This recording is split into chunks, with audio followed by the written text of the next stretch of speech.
Olá, boa tarde. 11 estados relatam falta ou baixo estoque de remédios para intubação de pacientes no período mais grave da pandemia no Brasil.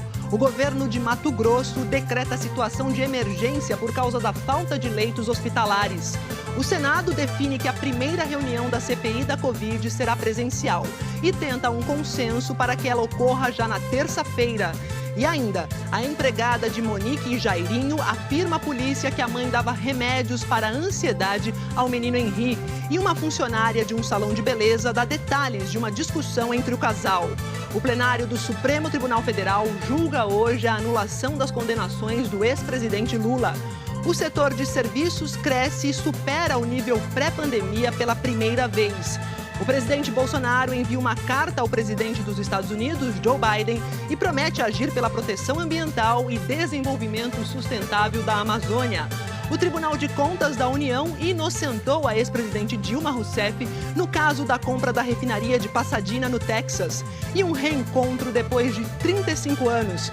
O ex-aluno, agora médico, cuidou da ex-professora que ficou internada há 40 dias com Covid. O Jornal Hoje está começando.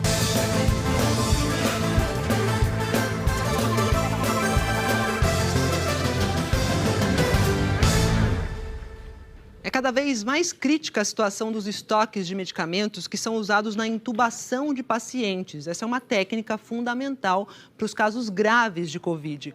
Em São Paulo, 2 hospitais da cidade de Francisco Morato, na região metropolitana, já estão sem remédios. E de acordo com um levantamento que foi feito com as secretarias estaduais da saúde, pelo menos 11 estados relatam falta ou baixo estoque de remédios para intubação. 2 caixas de medicamentos para a sedação de pacientes. Esse é todo o estoque da farmácia da Santa Casa de Martinópolis, no interior de São Paulo. Em Francisco Morato, na Grande São Paulo, a prefeitura diz que 2 hospitais já não têm mais nenhum medicamento do kit intubação. As equipes médicas têm usado remédios alternativos. A falta de remédio é complicado, né? Porque se está internado, como que vai dar o tratamento para fazer, né? Para poder sarar se não tem remédio. Segundo o levantamento da Federação das Santas Casas e Hospitais Beneficentes do estado de São Paulo, 160 hospitais só têm estoques de sedativos e anestésicos para 3 dias. Está muito difícil trabalhar assim. Está muito desgastante. Os médicos, os anestesistas estão tudo preocupados, sabe? Então, estamos trabalhando de uma maneira com pressão para todo lado. E a situação é crítica também na rede particular. Num levantamento com 105 hospitais, 13% apresentaram estoques de medicamentos para intubação suficientes para menos de uma semana.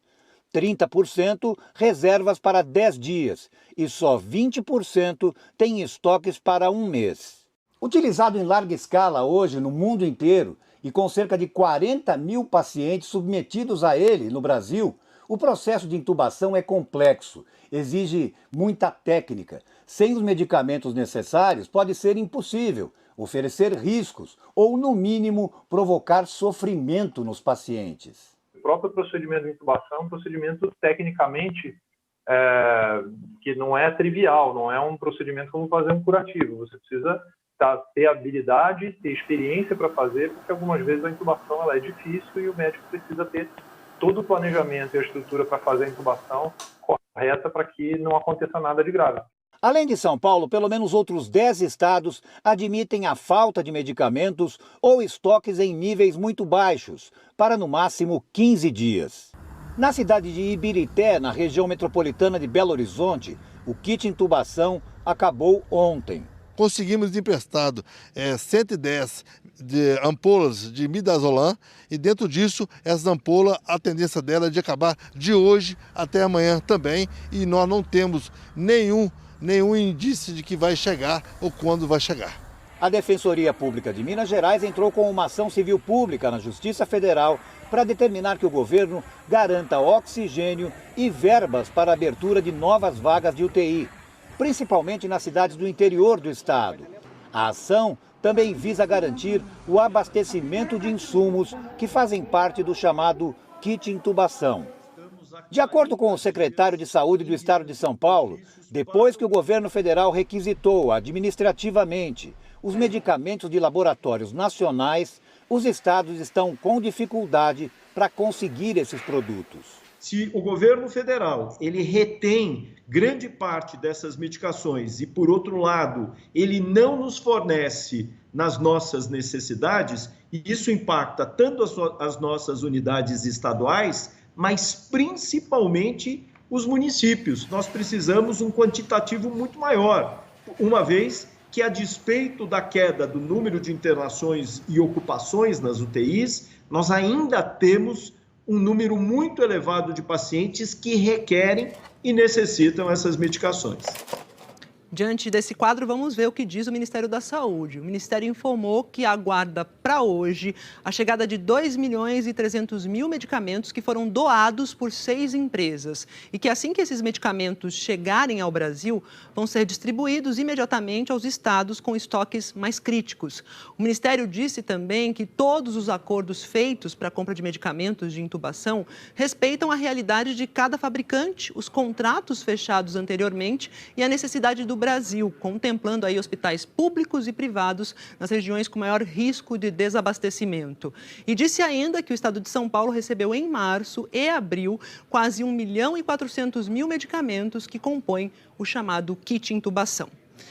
Agora a gente vai para Mato Grosso, na verdade, porque o governo de Mato Grosso decretou situação de emergência no estado. Vamos ao vivo a Cuiabá. A repórter Eunice Ramos nos traz o retrato dessa situação por lá. Oi, Eunice. Boa tarde, Maju. Boa tarde a todos. Olha, o estado entrou ontem à noite em situação de emergência por doenças infecciosas virais. O decreto veio depois de um pedido feito pela Defesa Civil do estado. O governo afirma que essa medida vai ajudar os municípios nesse momento de caos gerado pela Covid-19, facilitando assim a compra de insumos como máscaras para as equipes médicas e também a abertura de novos leitos de UTI. Segundo o governador Mauro Mendes, do Democratas, a maioria dos municípios de Mato Grosso está com a classificação de risco alta ou muito alta e operando com a capacidade máxima nas UTIs. O decreto tem validade de 30 dias e poderá ser renovado por até 180 dias. Hoje, 73 pessoas estão na fila à espera de um leito de UTI pelo SUS, segundo a Secretaria Estadual de Saúde, ou seja, é uma situação de colapso. Mais de 333 mil casos já foram registrados aqui, confirmados da doença, com quase 9 mil mortes. O governo já tinha decretado situação de emergência em março do ano passado, por 90 dias, que depois foi prorrogado por mais tempo. Maju. É isso, Eunice. Valeu, bom trabalho. E o prefeito do Rio de Janeiro, Eduardo Paes, do Democratas, testou positivo para a Covid pela segunda vez. Em nota, a assessoria de imprensa informou que ele acordou com sintomas leves de gripe e dor de garganta. Ele foi submetido ao teste rápido, que deu positivo. Eduardo Paes vai ficar em isolamento e vai despachar de casa. O prefeito do Rio também teve Covid em maio do ano passado. E a Fundação Oswaldo Cruz entregou mais de 2 milhões de doses da vacina Oxford-AstraZeneca contra a Covid ao Programa Nacional de Imunizações. Os municípios do Rio de Janeiro já estão recebendo essas doses. Essa nova remessa de doses garantiu que a vacinação não seja paralisada na cidade do Rio de Janeiro, pelo menos até sábado. Havia esse risco. Os helicópteros e veículos começaram a distribuir 215 mil doses hoje cedo para os municípios do estado do Rio. A Secretaria Estadual de Saúde também está enviando medicamentos do kit intubação, aqueles que estavam em falta em algumas unidades. No total, 2.200.000 doses da vacina Oxford-AstraZeneca saíram aqui da Fiocruz ontem para todo o Brasil. A Fundação prevê entregar mais 2.800.000 doses amanhã. Com as vacinas dessa semana, a Fiocruz chega a quase 15 milhões de doses enviadas ao Ministério da Saúde.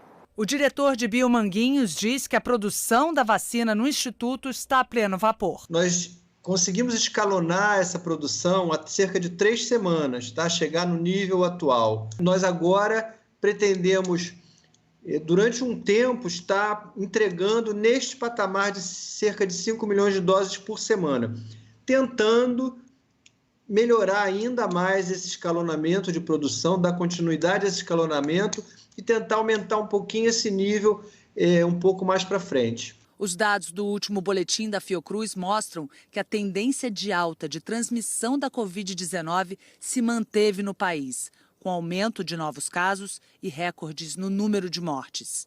Magali da Cunha estava com Covid, tinha 55 anos, era diabética e tinha câncer. Estava internada no Hospital Ronaldo Gazola, na zona norte do Rio de Janeiro. Não resistiu à doença e morreu essa semana. Vocês não têm noção da dor que eu estou sentindo com a perda da minha mãe, assim como muitas outras famílias estão sentindo. Desses dias pra cá, quando eu coloco a cabeça no travesseiro, eu só choro, porque minha mãe nunca mais vai voltar. No mapa, as taxas de ocupação de leitos de UTI para Covid no SUS continuaram muito altas. 16 estados e o Distrito Federal ainda estão com taxas de 90% ou mais. A pior taxa é a de Mato Grosso do Sul, 100% de ocupação de leitos de UTI. Mas alguns estados tiveram quedas no indicador, como Pará, Amapá, Tocantins, Maranhão, Paraíba, São Paulo e Rio Grande do Sul. A Fiocruz destaca que é necessário continuar fazendo esforços para controlar a circulação do vírus e preservar vidas. A circulação do vírus ela só vai ser interrompida ou diminuída após uma vacinação muito maior. Então, as pessoas devem manter todos os cuidados que têm sido preconizados, o distanciamento, o uso de máscara, lavar as mãos. Próprias pessoas vacinadas também devem manter todos esses cuidados. É o jeito, é isso, cautela. Agora vamos aos números da vacinação, de acordo com o levantamento do consórcio de imprensa. 523.208 pessoas receberam a primeira dose em 24 horas e assim o total de vacinados com essa primeira dose está perto de 25 milhões. São 24.956.272 os vacinados. Isso equivale a 11,79% da população brasileira. E 8.121.842 pessoas receberam a segunda dose, o que equivale a 3,84% da população com a dose de reforço. 25 estados e o Distrito Federal atualizaram os dados da vacinação. Em tons aqui mais escuros de azul, estão os estados com maior percentual da população vacinada com a primeira dose. Até agora, os 5 que mais aplicaram essa dose foram Rio Grande do Sul, Mato Grosso do Sul, Paraíba, Bahia e Espírito Santo. Mais detalhes sobre a situação do seu estado, você confere em g1.com.br/coronavírus. Vamos lá para Minas Gerais. O ex-senador, o Clésio Andrade, prestou depoimento à polícia naquele inquérito que apura a suposta vacinação clandestina contra a Covid em Minas Gerais.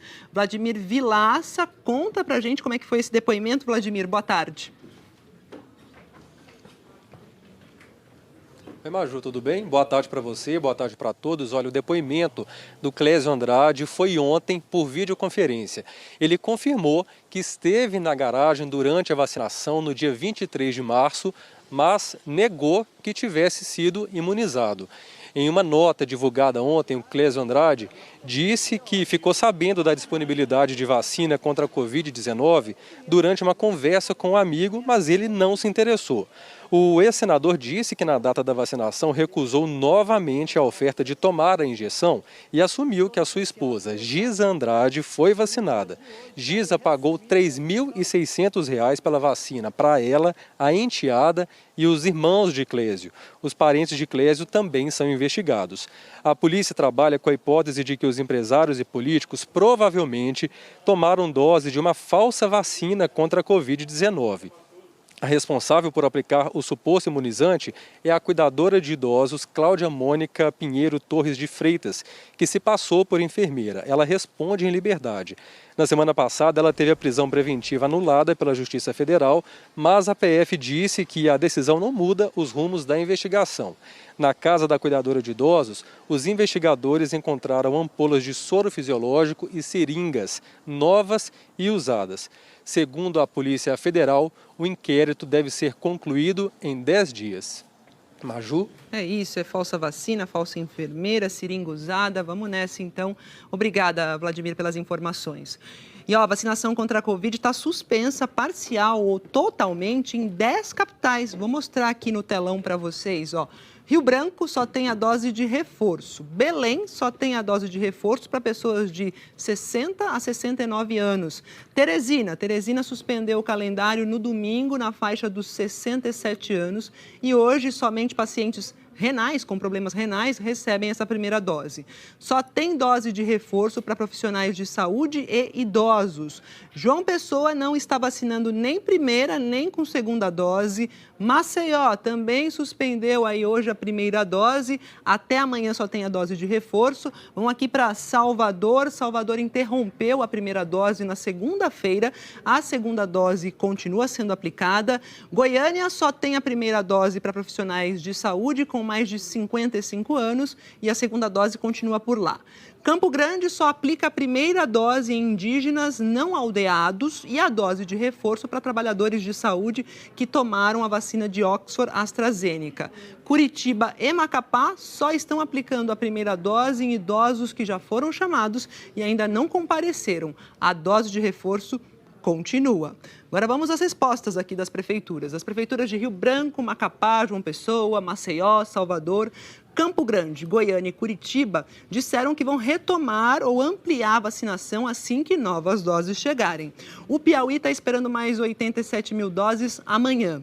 Em nota, o Ministério da Saúde disse que a partir de amanhã começa a remessa de mais de 6 milhões e 300 mil doses, parte da leva destinada à primeira dose de pessoas de 60 a 69 anos, trabalhadores da saúde, das forças de segurança e salvamento e forças armadas. E com esse novo lote vai ultrapassar a marca de 53 milhões de doses distribuídas desde o começo da campanha. A nota diz também que o objetivo do Ministério é garantir a cobertura do esquema vacinal no tempo recomendado de cada imunizante, seja a Coronavac ou a vacina de Oxford AstraZeneca.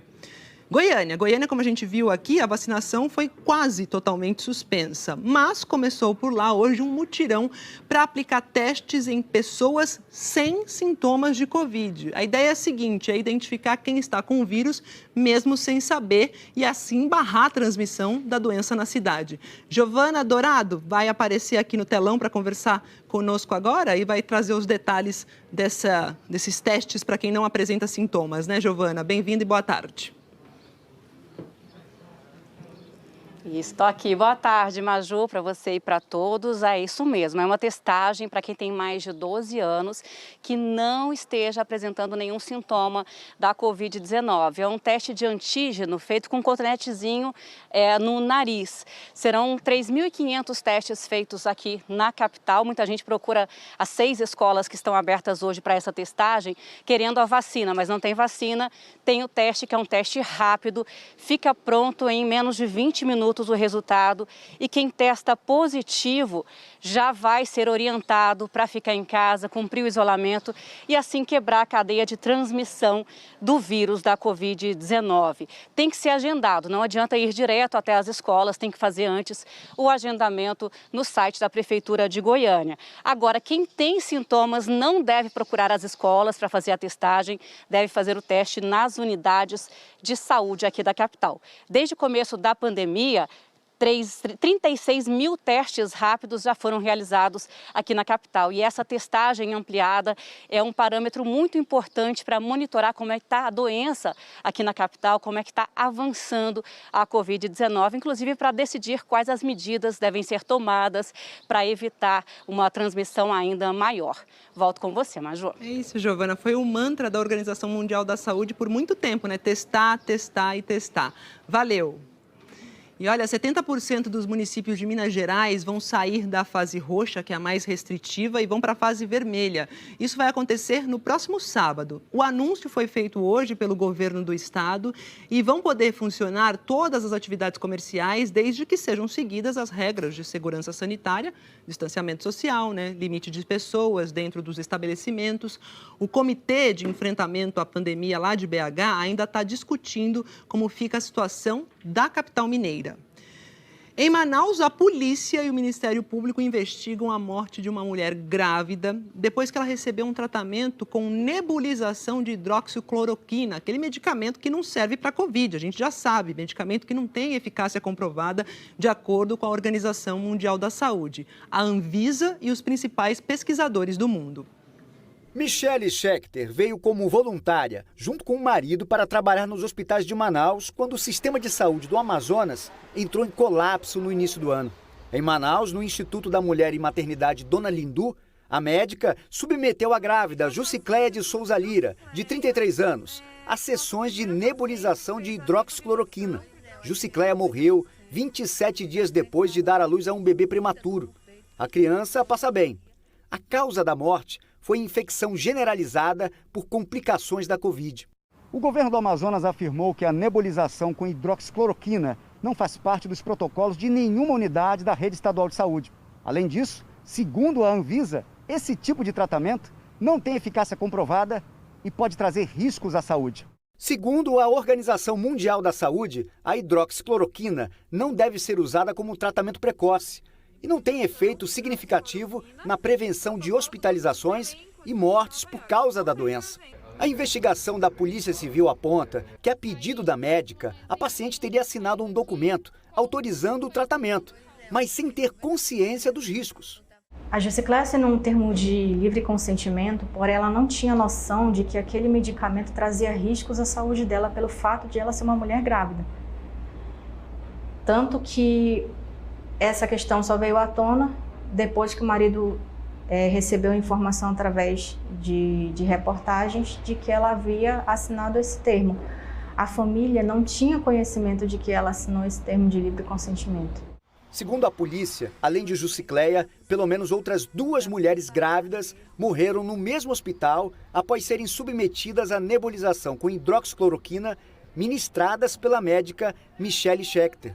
A Secretaria de Estado de Saúde afirma que determinou a abertura de sindicância e que afastou a médica. Segundo a secretaria, Michele Schechter teria atuado apenas por 5 dias na maternidade. Só que o portal da transparência do governo do Amazonas mostra que a médica recebeu salário nos meses de fevereiro e março, lotada na maternidade Dona Lindu. O Ministério Público Estadual também investiga o caso. A pessoa pode responder por improbidade, pode responder também perante a classe médica, pode responder pelas indenizações, essa na esfera civil, suspensão mesmo, eventualmente, aí da atuação, e que não afasta a responsabilidade criminal. Nós não conseguimos contato com a médica Michele Schechter. A Secretaria de Saúde do Amazonas disse que abriu sindicância para apurar o caso. No telão, vamos aos dados da pandemia. De acordo com o levantamento do consórcio de veículos de imprensa, em 24 horas, o Brasil registrou 3.462 vidas interrompidas pela Covid. São 362.180 pessoas que morreram por causa da doença no país desde o começo da pandemia. De terça para quarta-feira, 75.998 novos diagnósticos da doença foram confirmados. E o total de casos está agora em 13.677.564. A média de casos está estável, 7% a menos em 2 semanas. Então, são em média 68.648 novos casos por dia, ainda um patamar muito alto, apesar da palavra estabilidade. A média de mortes também registra a tal da estabilidade, 3% a menos do que 2 semanas atrás. São, em média, 3.012 mortes por dia. 5º dia seguido da média aqui acima de 3.000 mortes. No mapa, o cenário pelo país. Em cinza temos o Ceará, que não atualizou as informações por um problema no banco de dados. Em vermelho, com alta na média de mortes, 6 estados, maiores altas aqui no Amapá e no Paraná, com 43% no Amapá, 34% de alta no Paraná. Em amarelo, em estabilidade, 14 estados. E em azul, são 5 estados e o Distrito Federal que registraram queda na média de mortes. Maiores reduções lá no Rio Grande do Sul, com 39%, e na Paraíba, com 31%. E a ONG internacional a Médicos Sem Fronteiras divulgou um comunicado hoje dizendo que a resposta falha do governo brasileiro em relação à Covid levou a uma catástrofe humanitária no Brasil. Na nota, a ONG faz um apelo para as autoridades nacionais reconhecerem a gravidade da crise e implementarem uma resposta de saúde pública eficaz, centralizada e coordenada imediatamente. Atualmente, a ONG está apoiando os serviços de saúde para cuidar de pacientes com Covid lá em Rondônia, Roraima e no Amazonas. A gente procurou o Ministério da Saúde e o Palácio do Planalto para perguntar sobre essas críticas, mas até agora não tivemos resposta. A Índia registrou hoje um recorde de 200 mil novos casos de Covid registrados em 24 horas. Esse foi o 7º recorde diário nos últimos 8 dias. A Índia enfrenta uma segunda onda de Covid avassaladora.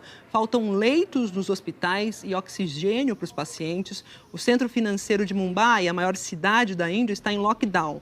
Na capital, Nova Delhi, vai haver toque de recolher durante o fim de semana. E o ritmo de vacinação está acelerando no país. Ontem, as equipes de saúde aplicaram mais de 3 milhões de doses.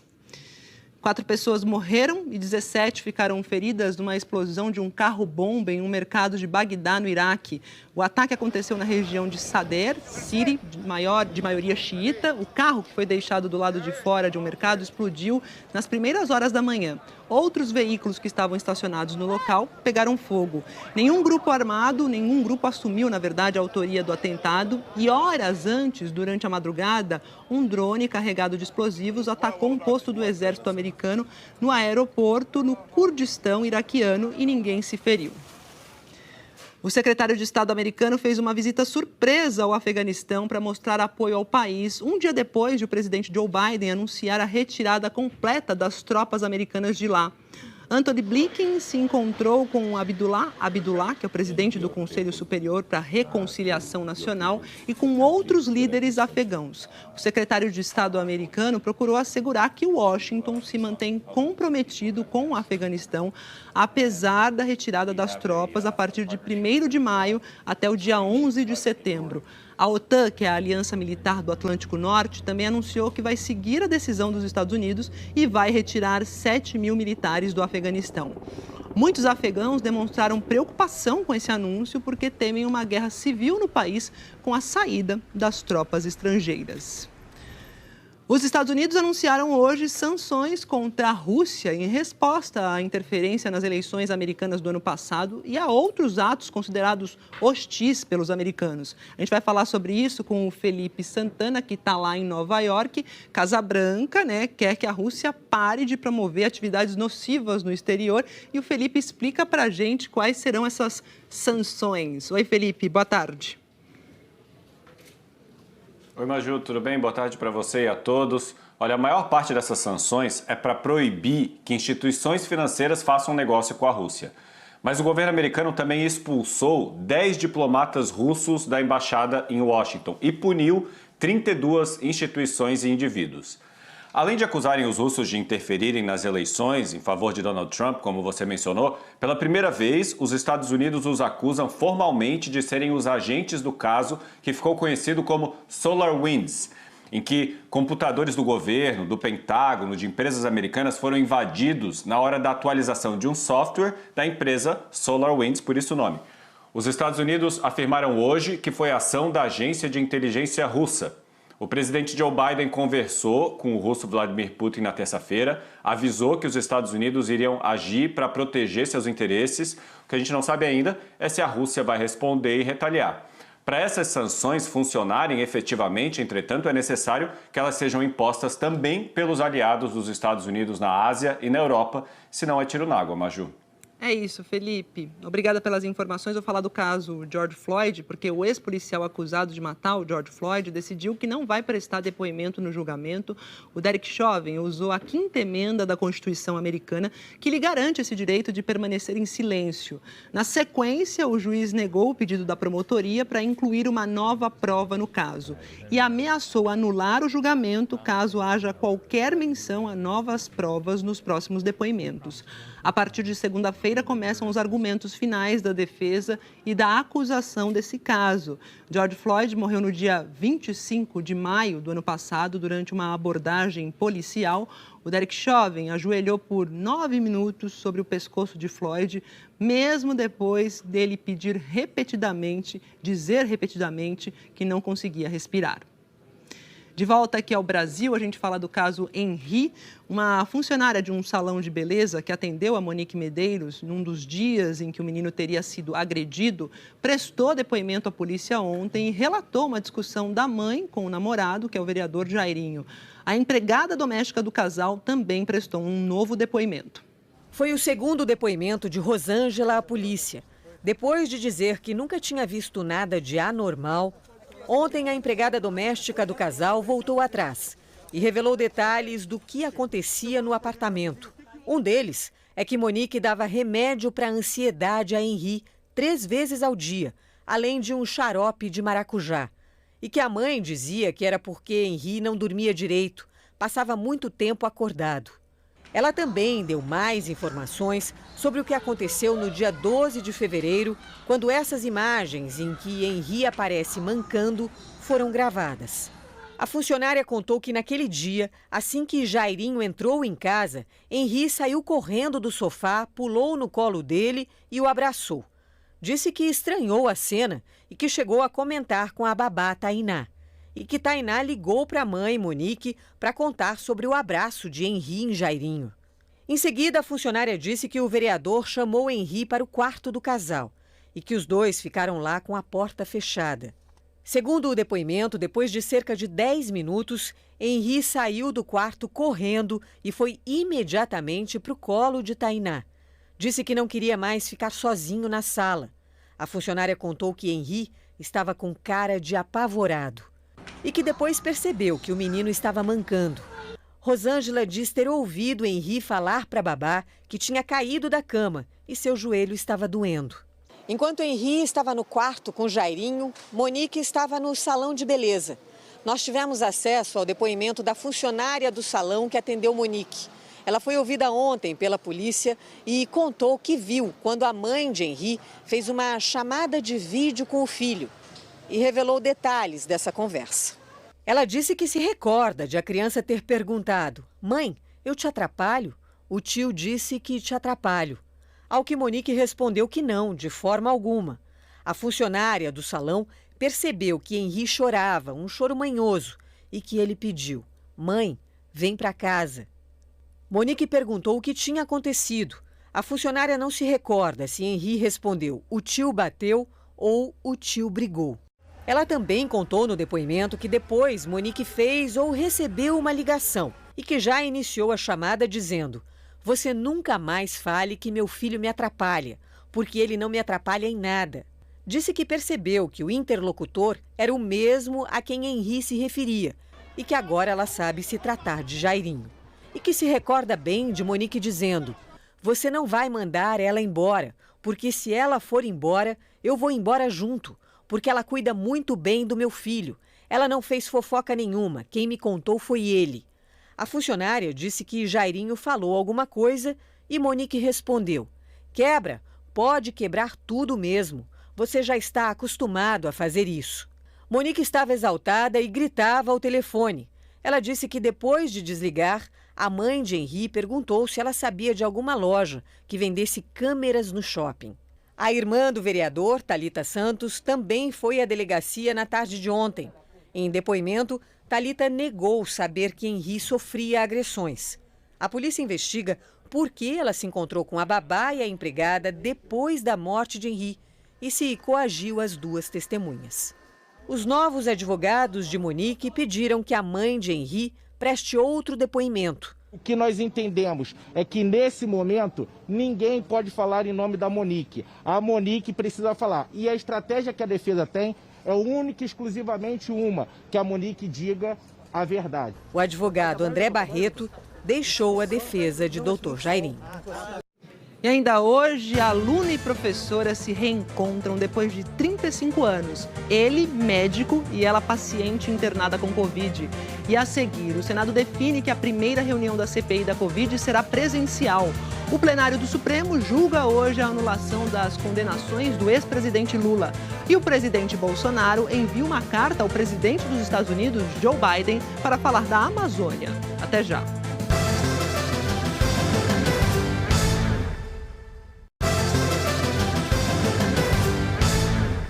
De volta para falar da CPI da Covid, porque lá em Brasília estão avançando as negociações para a definição do presidente e do relator dessa CPI. E a previsão é a seguinte, é que a comissão parlamentar de inquérito seja instalada na semana que vem. A lista de integrantes precisa agora ser oficializada. Pelas indicações feitas pelos partidos, a maioria dos senadores será de oposição ou independente. Na primeira reunião, serão eleitos o presidente e o vice, e depois é escolhido o relator. O MDB, como o maior partido do Senado, escolheu ficar com a relatoria da CPI.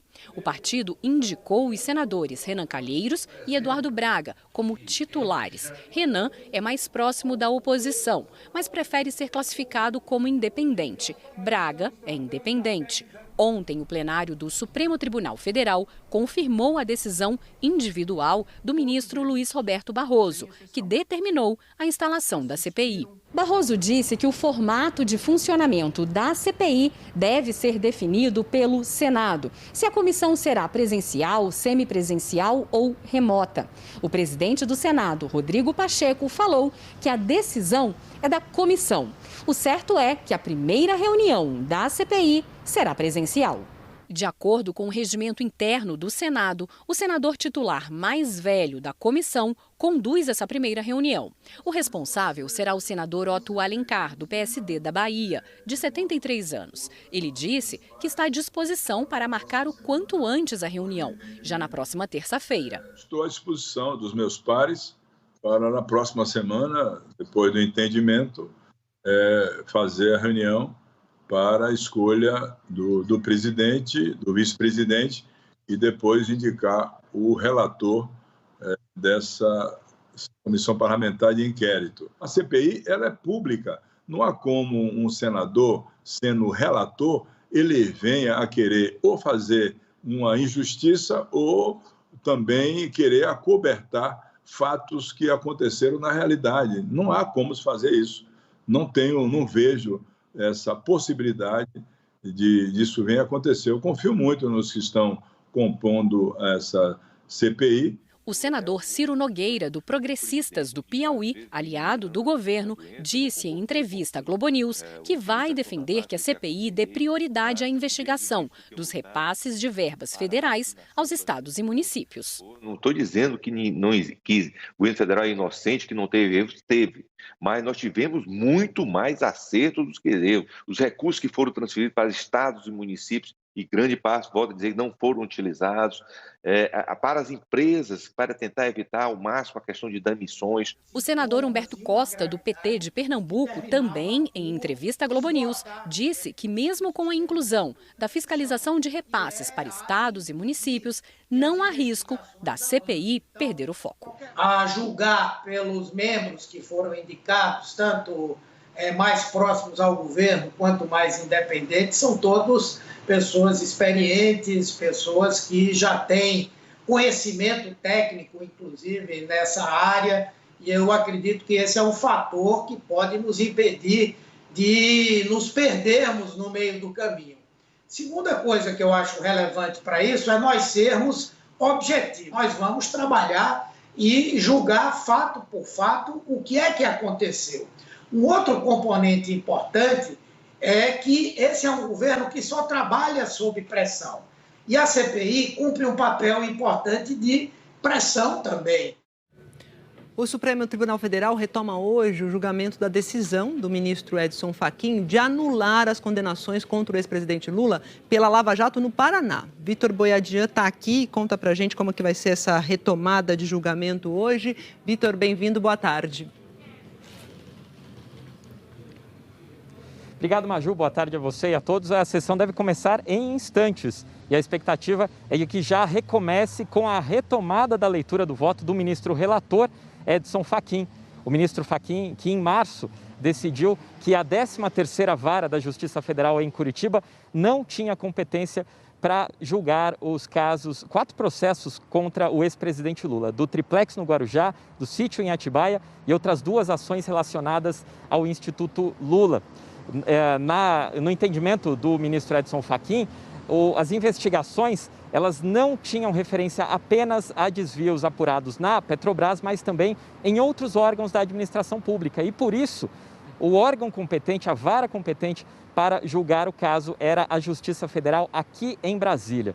A Procuradoria-Geral da República e a própria defesa de Lula recorreram da decisão de Edson Fachin e o ministro decidiu enviar o caso para análise do plenário do Supremo Tribunal Federal.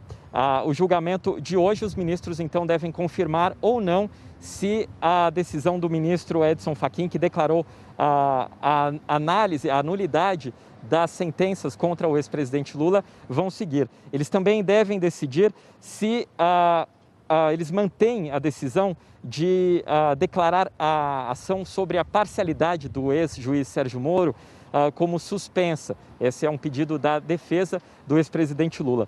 Ontem, a sessão foi para analisar apenas a decisão do ministro Edson Fachin de levar ou não para o plenário do Supremo Tribunal Federal. E por 9 votos a 2, os ministros da Suprema Corte entenderam que o caso deve sim ser analisado pelo plenário do Supremo Tribunal Federal. Então, a expectativa é de que, em instantes, esse julgamento seja efetivamente retomado na Corte do Supremo Tribunal Federal. Maju. Obrigada, Vitor. E o Tribunal de Contas da União inocentou a ex-presidente Dilma Rousseff naquele caso da compra da refinaria de Pasadena, no Texas. A decisão dos ministros do TCU foi sobre um processo de 2017. O Tribunal de Contas da União decidiu responsabilizar o ex-presidente da Petrobras, José Sérgio Gabrielli, 2 ex-diretores da estatal e outras 4 pessoas pela compra da refinaria de Pasadena, nos Estados Unidos. E na mesma decisão, inocentou a ex-presidente Dilma Rousseff, que à época da conclusão do negócio era ministra de Minas e Energia do governo Lula e comandava o Conselho de Administração da Petrobras. O entendimento é que Dilma não agiu de má fé ao concordar com a venda da refinaria. O relator foi o ministro Vital do Rego. Ele destacou que não há razoabilidade e proporcionalidade em igualar as responsabilidades daqueles que agiram com deslealdade com as dos outros envolvidos, cuja má-fé não ficou demonstrada nestes autos, tampouco em outras instâncias nas quais se apura o caso Pasadena. Em 2006, a Petrobras pagou 360 milhões de dólares por metade da refinaria. O valor pago foi 8 vezes superior ao montante desembolsado pela antiga proprietária da refinaria 1 ano antes. Em 2012, já no governo Dilma, a Petrobras foi obrigada a comprar a outra metade da refinaria, como previa o contrato. A estimativa é que a operação tenha custado ao todo cerca de 1 bilhão e 300 milhões de reais. A ex-presidente não é alvo de investigações na Justiça sobre o caso de Pasadena. A Lava Jato investigou a compra da refinaria, mas os procuradores não encontraram provas contra Dilma. O Supremo Tribunal Federal e a Procuradoria-Geral da República arquivaram 2 pedidos de investigação contra a ex-presidente no caso. O TCU, o Tribunal de Contas da União, condenou a empresa que vendeu a refinaria, o então presidente da Petrobras, o José Sérgio Gabrielli, e outras 6 pessoas a pagar multa de 453 milhões de dólares à Petrobras em valores de 2014. Em nota, a defesa da ex-presidente Dilma Rousseff, do PT, disse que os membros do Conselho de Administração da Petrobras não têm nenhuma responsabilidade no que ocorreu e que finalmente foi feita justiça. Em nota, José Gabrielli afirmou que não se envolveu pessoalmente com negociações, cumprindo estritamente os deveres de presidente da companhia e que irá recorrer da decisão. O presidente francês, Emmanuel Macron, visitou hoje a Catedral de Notre-Dame, em Paris.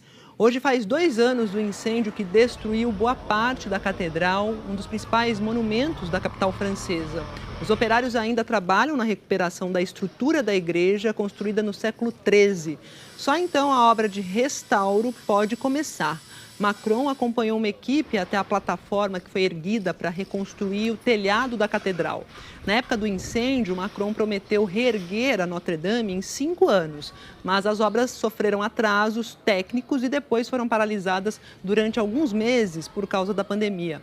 Mais de 830 milhões de euros já foram doados para restaurar a catedral. Até hoje, as autoridades não sabem o que provocou o fogo. Na Inglaterra, começaram hoje os preparativos para o funeral do príncipe Philip, marido da rainha Elizabeth II. Ele morreu na última sexta-feira, aos 99 anos. Por causa da pandemia, apenas 30 pessoas foram convidadas para a cerimônia, que deve acontecer neste sábado no Castelo de Windsor.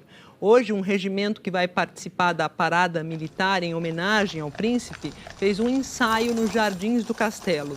O marido da rainha fez carreira na Marinha e, ao longo da vida, foi muito atuante junto a instituições militares britânicas. O príncipe Charles, herdeiro do trono, apareceu em público acompanhado da mulher, a Camila, pela primeira vez desde a morte do pai. Eles visitaram um dos locais onde milhares de buquês de flores foram deixados pelo público após a morte do príncipe. Em Portugal, o governo deve aprovar oficialmente, daqui a pouco, a terceira fase do plano de abertura. A gente vai para Lisboa falar com o Leonardo Monteiro, porque Portugal virou um exemplo, de controle da Covid para o mundo, fez lockdown direitinho. Conta tudo agora sobre essa nova fase. Léo, boa tarde. Boa tarde, Maju. Isso mesmo. E olha que não foi com a vacinação ainda, porque o país só vacinou 16% da população até agora com pelo menos uma dose. A gente lembra que Portugal depende da distribuição de vacinas pela União Europeia. A redução no número de casos e mortes por aqui é mesmo resultado do lockdown. E agora as autoridades estão planejando para a segunda-feira que vem a volta das aulas presenciais nos ensinos médio e superior, a reabertura de todas as lojas e shoppings, cinemas, teatros e também salas de espetáculos. Vão poder reabrir também, Maju, os restaurantes, cafés e padarias, com limitações de clientes por mesa. O plano prevê ainda a realização de casamentos e batizados com 25% da capacidade dos espaços. O plano de desconfinamento aqui em Portugal tem ao todo 4 fases de reabertura, mas todas as medidas podem ser revistas se o país ultrapassar 120 novos casos de infecção por 100 mil habitantes. Hoje, ainda bem, essa taxa está em 72 casos para cada 100 mil habitantes. Nas últimas 24 horas, Portugal registrou 501 novos casos de Covid e 2 mortes. Maju. É isso, Léo. Vai aproveitando essa reabertura aí com cautela. Obrigada. Previsão do tempo agora, Eliana Marques já está chegando por aqui para falar de chuva. Chuva que voltou a causar perrengue lá no Nordeste, né? Exatamente, Maju. Boa tarde para você, boa tarde a todos. Desta vez foi lá em Maceió, onde o acumulado hoje pode chegar aos 100 milímetros até o fim do dia. É muita coisa. No Recife são esperados 40 milímetros de chuva o dia todo, também é bastante. Em João Pessoa, 30 milímetros. Em Salvador e em Natal, 25, bastante chuva em todos esses lugares, portanto. Em Fortaleza, um pouco menos. Mesmo assim, os meteorologistas não descartam pancadas de chuva também. E Maceió amanheceu assim, olha, com enchente, carros quase submersos. A água da chuva cobriu um trecho da linha férrea e nesse trecho as viagens foram temporariamente suspensas, podem voltar até o fim do dia, mas ainda não é certo. Você vê que árvores caíram e há risco também de deslizamento. O excesso de chuva elevou o nível da bacia do rio Mundaú.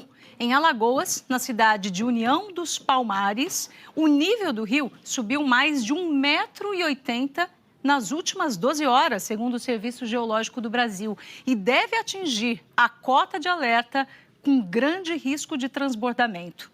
Hoje tem risco de temporal nessa faixa mais escura que vai do sul do Ceará até a região central do Maranhão, também no noroeste do Rio Grande do Sul e muita chuva ainda, principalmente na região norte.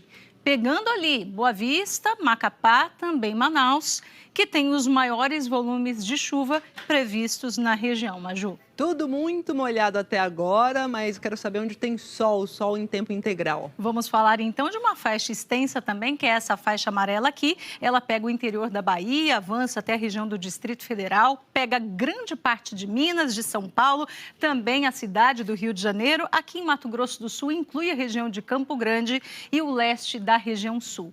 Nas capitais com tempo firme, temos máximas, olha, de 28 graus lá em Porto Alegre, enquanto em Curitiba, só 21 graus. Aqui em São Paulo, 25, em Belo Horizonte, 26, no Rio de Janeiro, 29 graus agora à tarde. Em Brasília, 28 e em Campo Grande, 33 graus. Goiânia e Cuiabá podem ter um pouco de chuva, mas é chuva bem isolada, Maju. E aquele clichê, né? Semana voou, amanhã já é sexta-feira. O que você traz para nós para sexta-feira? Olha, sexta-feira pode começar assim aqui em São Paulo, também em Belo Horizonte e em Brasília. Manhã fria e tarde quente, a tal amplitude térmica que começa a aparecer mesmo nessa época de outono e depois também no inverno. Então, o que significa? Uma diferença de 12 graus aqui em São Paulo entre a mínima e a máxima. É bastante coisa, viu, para um dia só. 13 graus de amplitude lá em Belo Horizonte e 14 em Brasília. Aquele efeito cebola. Sai de blusa de frio logo cedo, aí vem o sol, vai esquentando, vai tirando aquele monte de blusa de frio e carregando com você ao longo do dia. E normalmente as tardes vão ficando mais secas também. Inclusive, amanhã não tem previsão de chuva nessas 3 capitais aqui. E o aviso de muita chuva amanhã vai para essas 3 capitais. Olha, a gente destaca Boa Vista, falei de bastante chuva hoje lá. Amanhã continua, né? Então, sexta-feira com grandes volumes, depois sábado e domingo diminui um pouco, mas ainda não para de vez. Também vai chover bastante em Manaus, também já falamos dela, continua com bons volumes amanhã e inclusive sábado e domingo. E a chuvarada mantida também para Maceió, que a gente mostrou já com muitos problemas hoje, e essa chuvarada aí nos próximos 3 dias também. Menos que hoje, né? É verdade. Hoje a gente falou de 100 milímetros, amanhã 35. Mais outros 35 no sábado e mais 20 milímetros no domingo. Essa soma aqui de chuva é um grande problema, porque o solo já está encharcado na região de Maceió. Quanto mais chuva, mais solo encharcado, mais fácil de o solo deslizar, ter desabamento. É um risco, toda a atenção é necessária, Maju. Muita atenção lá em Maceió e a gente aqui que lute com o efeito cebola de São Paulo. Exatamente. É isso. Obrigada, Eliana. Até amanhã. Tchau, tchau. A seguir, o setor de serviços cresce e supera o nível pré-pandemia pela primeira vez. E um reencontro depois de 35 anos. O ex-aluno, agora médico, cuidou da ex-professora que ficou internada 40 dias com Covid. Prepara o lencinho que a matéria é emocionante. Até já.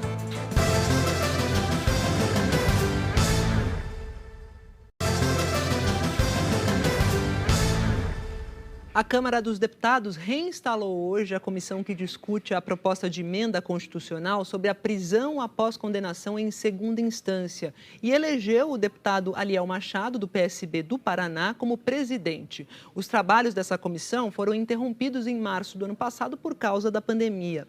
Hoje, segundo o entendimento do Supremo Tribunal Federal, a prisão de uma pessoa só pode ser cumprida depois de esgotadas todas as possibilidades de recurso. A proposta dessa PEC é que a execução de penas possa ocorrer ainda que restem recursos pendentes ao Superior Tribunal de Justiça e ao próprio STF. Se for aprovada na comissão, essa PEC vai para votação em plenário. O ministro do Meio Ambiente, Ricardo Salles, é alvo de notícia-crime no Supremo Tribunal Federal, por suspeita de tentar ajudar empresários a liberar a maior apreensão de madeira já feita no país. Segundo a Polícia Federal, essa madeira é fruto de desmatamento ilegal. O Supremo Tribunal Federal foi acionado pelo superintendente da Polícia Federal no Amazonas, o Alexandre Saraiva. No documento, o delegado Alexandre Saraiva diz que o ministro do Meio Ambiente, Ricardo Salles, o senador Telmário Mota, do PROS de Roraima, e o presidente do IBAMA, Eduardo Bin, agiram para dificultar o trabalho de fiscalização do poder público em questões ambientais. E que, além disso, há fortes indícios de terem praticado crime de advocacia administrativa, patrocinar direta ou indiretamente interesse privado perante a administração pública, valendo-se da qualidade de funcionário. A atitude do superintendente da PF no Amazonas está ligada a um impasse em torno da maior apreensão de madeira da história. São mais de 200 mil metros cúbicos de madeira, ou mais de 65 mil árvores derrubadas que foram apreendidas no Pará no fim do ano passado pela Polícia Federal na Operação Androantos GLO. Segundo a PF, a madeira vale quase 130 milhões de reais e sua origem está sendo investigada. Ricardo Salles já foi ao local 2 vezes e na semana passada voltou a defender a liberação da madeira apreendida. Ele disse que ouviu de empresários que as árvores tinham sido derrubadas dentro da lei. O que nós vimos aqui da semana passada em relação às árvores foi que todas estão etiquetadas. Os proprietários que aqui vieram informaram que são áreas que têm escritura, cujos planos de manejo foram apresentados à Secretaria Estadual do Pará de Meio Ambiente, que obtiveram as licenças. Salles também participou de uma reunião em que empresários apresentaram documentos aos policiais e pediu pressa na análise da PF. Segundo o delegado, ao analisar os documentos, os investigadores identificaram uma fraude na concessão das terras públicas de onde os madeireiros retiraram as árvores. De acordo com a PF, essas áreas foram conseguidas por meio de grilagem de terras. Portanto, a madeira extraída de lá é ilegal. Na notícia crime, o delegado Saraiva apresenta como exemplo documentos de uma permuta, uma troca de terras que foi aceita pelo governo do estado do Pará e que teria dado direito de exploração a madeireiros. Quem recebe os direitos pela área é Elaine Urio Hoffmann. Só que a área original, que fica a cerca de 500 quilômetros do local da apreensão, tinha sido arrematada em licitação por Nelson da Cunha Júnior. O nome de Nelson só aparece no canto do contrato de permuta, sem CPF. E não é citado na publicação do Diário Oficial do Estado, só o nome de Elaine Urio Hoffmann. A PF concluiu que a publicação feita no Diário Oficial deixa ainda mais clara a fraude, vez que o nome de Nelson não é citado. Segundo o delegado Alexandre Saraiva, essa mesma fraude se repete em outras áreas exploradas pelos madeireiros. Além disso, planos de manejo apresentados pelos empresários também não foram respeitados. Sobre o presidente do IBAMA, Eduardo Bin, o delegado afirma que o órgão, desde o início da operação, manteve-se inerte, desinteressado em exercer seus poderes de polícia ambiental, o que desperta a existência de interesses escusos, provavelmente a mando do ministro do Meio Ambiente. Sobre o senador Telmário Mota, o delegado diz que ele, por meio de suas redes sociais, tenta interferir em ação fiscalizadora ambiental e patrocinar interesses privados de madeireiros em detrimento da ação legítima de polícia investigativa. Em entrevista ao jornal Hoje, o superintendente da PF, delegado Alexandre Saraiva, disse que as fraudes estão provadas e que levou o caso ao Supremo porque era sua obrigação. A notícia crime é uma obrigação de qualquer autoridade policial de comunicar. Não se trata de um ato discricionário. A autoridade policial, ao verificar a ocorrência de um crime ou de probabilidade, grande probabilidade de ocorrência de um crime, ela tem o dever ou de instaurar inquérito ou, no caso de pessoas que possuem um foro privilegiado, encaminhar as informações para a autoridade competente, que no caso é o STF. A notícia crime foi enviada ao presidente do Supremo Tribunal Federal e ao Ministério Público Federal. O Supremo deve pedir uma manifestação da Procuradoria-Geral da República para saber se há indícios de crime para abrir uma investigação. Em meio a essa discussão pública, a preocupação nos bastidores é se a atuação independente de Alexandre Saraiva à frente da PF no Amazonas será tolerada no governo. O receio é que ele seja substituído justamente por tentar reforçar a fiscalização. A gente tentou contato com o Ministério do Meio Ambiente e o IBAMA, mas não tivemos retorno. O governo do Pará disse em nota que colabora com todas as investigações realizadas. O Instituto de Terras do Pará informou que não foi notificado da ação, por isso não tem conhecimento do teor da acusação. Nós não conseguimos contato com a Elaine Hoffmann e Nelson da Cunha Júnior. O senador Telmário Mota, do PROS de Roraima, afirmou em nota que o delegado Alexandre Saraiva é, abre aspas, um covarde, fecha aspas, e que ele cria as suas próprias leis, criminalizando todo um setor sem distinção de quem está dentro da legalidade ou não. O senador afirma que não praticou as condutas descritas e diz estar convicto que a notícia crime será arquivada.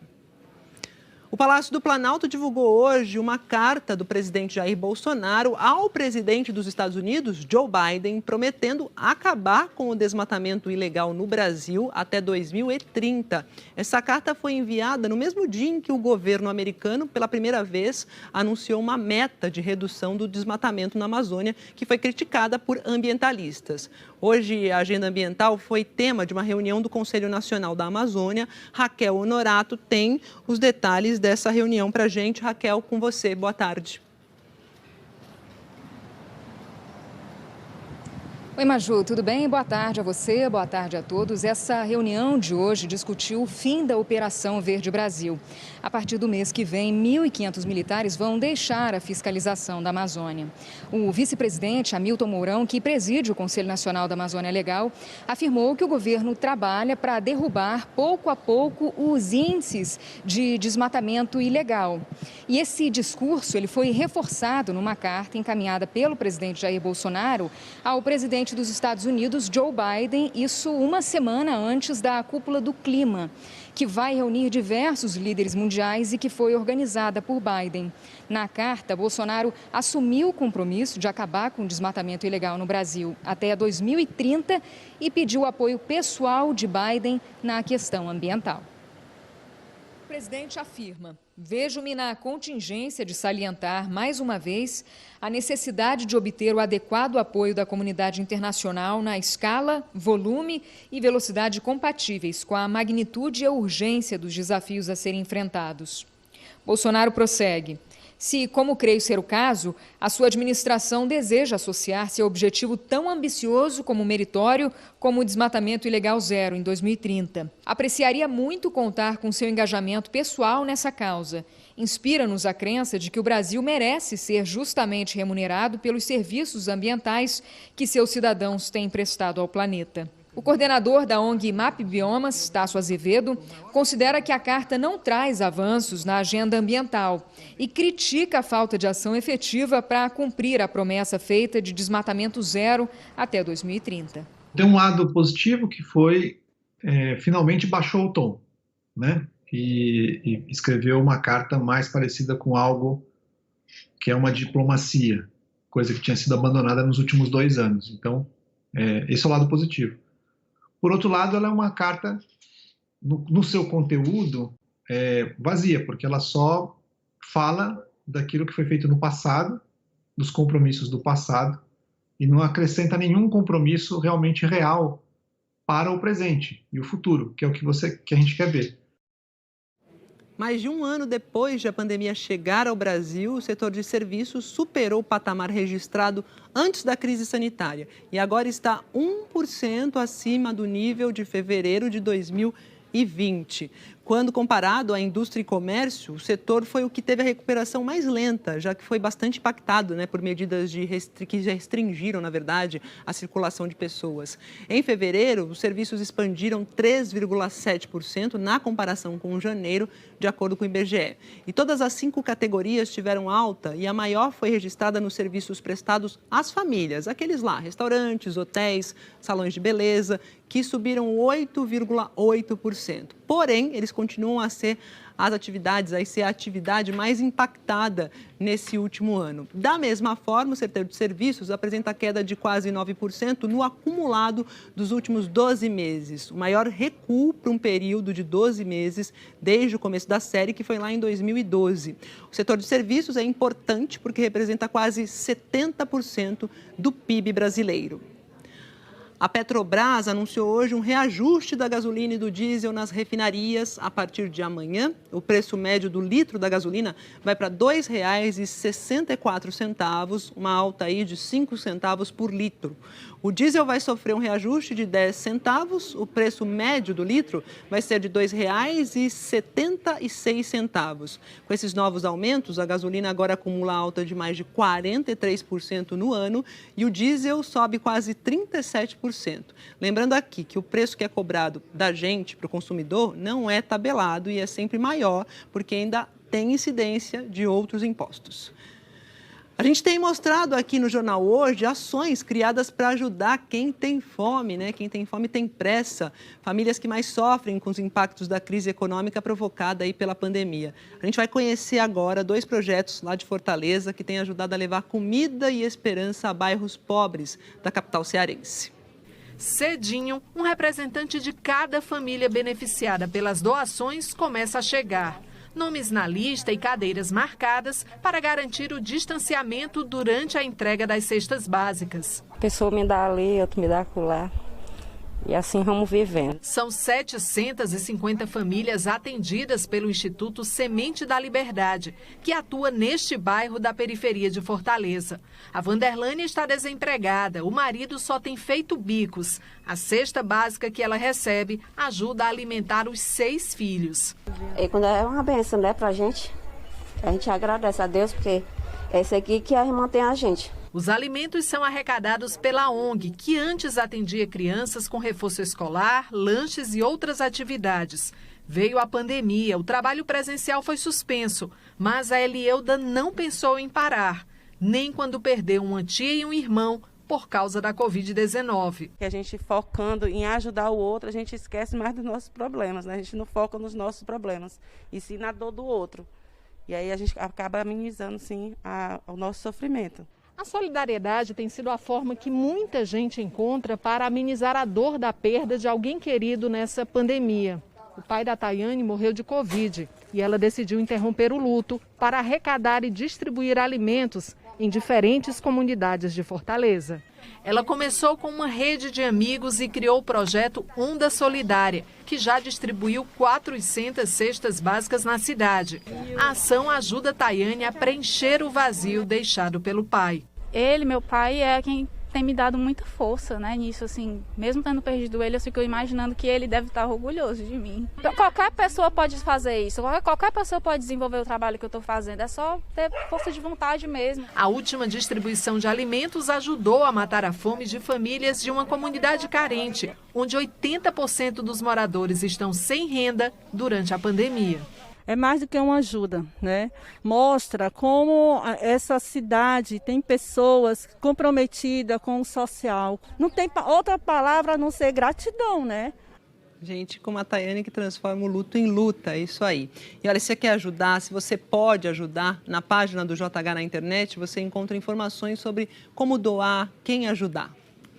E a gente vai chegando para o final com uma história aqui, que é a história do Flávio e da professora dele, que é a tia Elzinha. Minha história com a professora Elza, ou tia Elzinha, começou há mais de 35 anos atrás. Ela foi minha professora de prezinho, onde praticamente todo o processo da minha formação profissional se iniciou. Era dezembro de 1986. O Flávio Antônio Borsetti Neto tinha 7 anos e estudava na Escola Estadual José Inocêncio da Costa, em Matão, no interior de São Paulo. A dona Elza, ou tia Elzinha, era a professora da turma. Esse vídeo foi no dia da formatura. E lá estava o Flávio recebendo das mãos da tia Elzinha o diploma da pré-escola.